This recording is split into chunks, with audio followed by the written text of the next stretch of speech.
Greetings, welcome to our series of weekly devotionals. This week we're looking at one of the readings in the lectionary from the book of the prophet Daniel. Daniel writes about his image of God and heaven and how this image helped in the life of the people of Israel.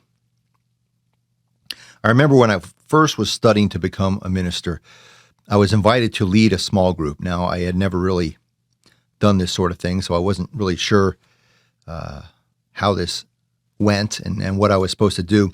And furthermore, they tell me the topic I'm supposed to lead for this discussion: predestination.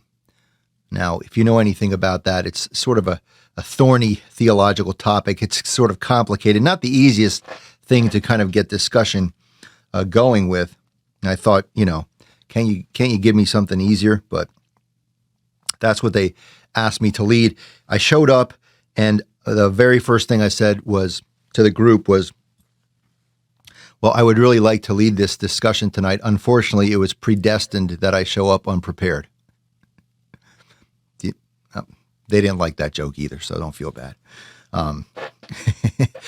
Predestination, the idea that certain events are preordained by God, that certain people are what's known as elect or predestined to be saved. Others are predestined to be condemned.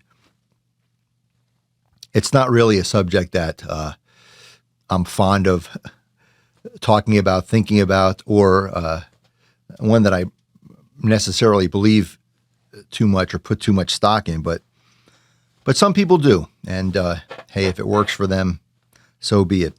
And it certainly was something, I think, that worked for the people of Israel.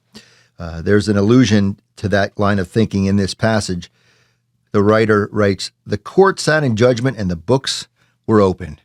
The book of life was opened, and of course, some of the people are on the good side, some of the people on the bad side. But again, sort of the same line of thinking in yesterday's devotional.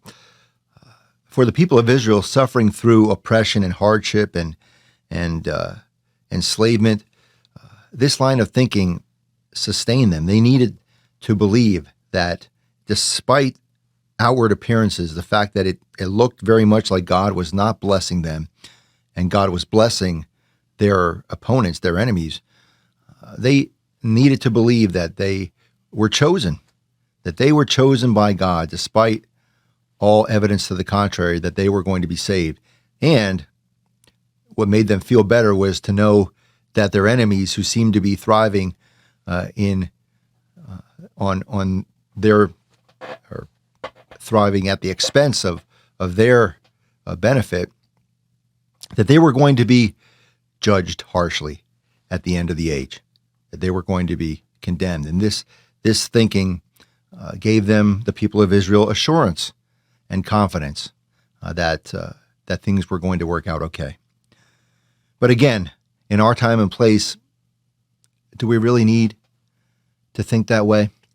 I mean, it seems to me that so many people in our culture already seem to have their minds made up about so many other people.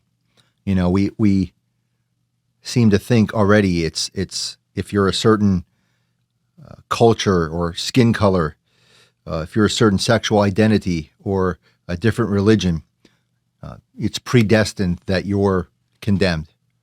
If you're different than I am, it's preordained that you're considered a sinner by God.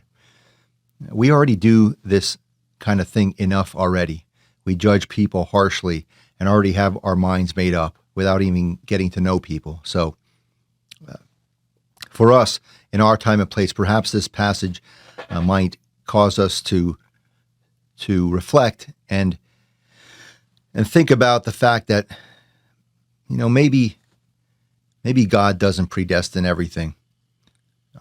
And if we can possibly conceive of an image of God as having a little bit more of an open mind about things and people, that God might love, accept, and bless whomever God chooses, might help us to have a little bit more of an open mind as well. Amen.